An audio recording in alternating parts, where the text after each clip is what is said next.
We are back here on Girl Talk. He's sitting up, I'm sitting back because we have the glorious morning sun right on us. I know, you got to sit up. Gotta sit up, that's bad. John Iannazzo from Liberty. I haven't seen you in so long. It's been a while. Congratulations on your 4-month-old baby girl. Thank you.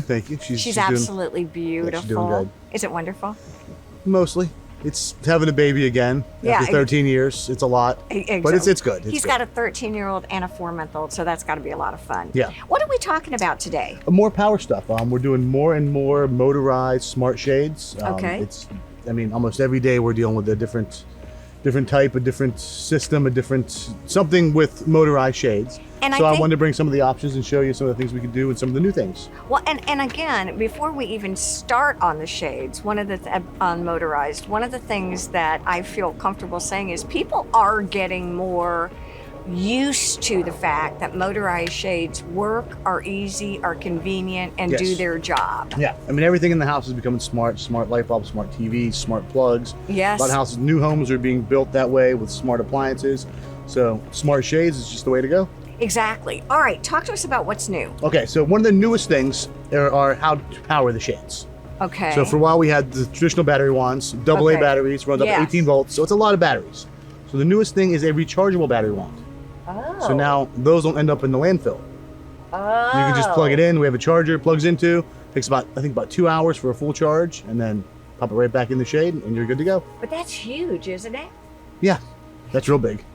So do you have an option these days? Yes, you can do either one. The downside to this is it's a little bit thicker, so depending on your window depth, we may not have room for this, you might have to go with that. Okay. But we don't actually have to use batteries at all. We can use... Okay, wait.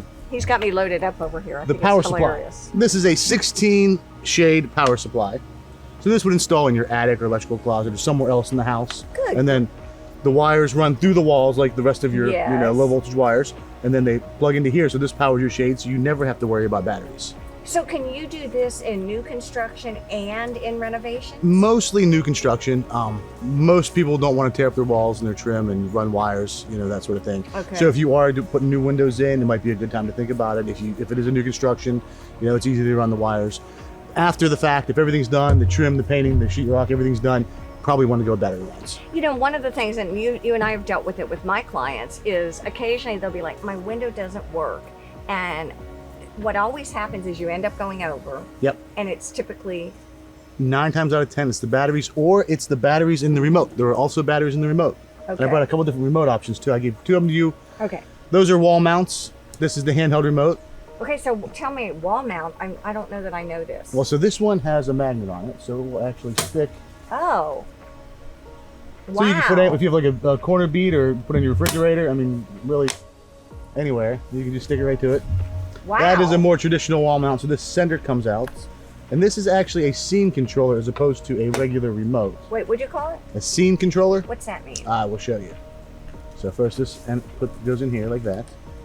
And then that would mount to your wall, so you put it by your light switch and you can run the different scenes that we have programmed into the shades, as opposed to selecting the shade. So what that means is, okay, on the app, I don't know that we've looked at the app on TV before. Okay. So this is the app. The Hunter Douglas app. Correct. And what does it say? Okay, this controls your shades from your phone or your tablet, and you can select different rooms, and then you can select the other room, and then the shade.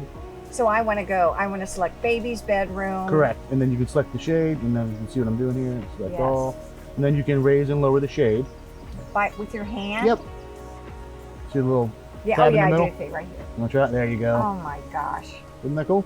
So one of the things that you and I talk about all the time is that Hunter Douglas is specifically and particularly client friendly. Yes. Talk to us a little bit about that, because that's a big deal. Even in a lot of what they do is intuitive. Yeah, everything is designed to be easy to use. There are so many systems out there that are not intuitive, that are just difficult. This has been one of the easiest apps that I use, and I do use it a lot, but compared to all the rest of the apps on my phone, this one is very straightforward, very simple, walks you through all the steps, how to set stuff up, and we will show that too. They also have an after-hours tech support line, so something's not working, your shade's not doing what it's supposed to, and it's 8:30 at night and we're closed, you can actually call Hunter Douglas Tech Support and they can walk you through most things. This is just off the subject, but pretty interesting, is I'm part of this group called Revolution 55, and it's for people over 55. And it's really just an opportunity to voice what you like or don't like or wish was different with products as you age or age in place, right? Mm-hmm. And one of the number one issues was the ability after hours to get technology support. Yeah. Not just for Windows, but for everything. So it sounds like Hunter Douglas has been sort of on the front end of having that available. Correct. Yeah. And so what do you do? Call? Yeah, you call them. Tech person walks you through your issue. Look at you. You're like, yeah, it's not fancy. That's exactly what you do. Just a phone call. So if you haven't had an opportunity to go see John or his staff at Liberty, they're pretty amazing. They're very user-friendly. We try to be, and we just put in a bunch of new displays. So we have, Ooh. people always want to see larger displays. So we just put a whole new wall in of, I think they're 4x8. So they're really big, you know, you display can actually shades. see It's what like you're your actual getting. windows. So yeah, instead of being like little 2x2, you know, which are okay. Seeing a big one and how it operates and how heavy it is to pull up and pushing the button and watching it move really tells more of a story. So yeah. So go check out Liberty, go check out the showroom, and then John and his staff will come out and measure and make sure that it's a really positive experience. It's always super fun when you come. I always learn something. As much as I'm there all the time, I feel like when you do come, there's something new. Everything I always try, changes. yeah, there's always something new. It's great. amazing. And we have 13-year-old son Johnny over here too, so yay. Thank you. All right, thank you all for joining us here on Girl Talk. Please have a safe and wonderful week. Bye-bye.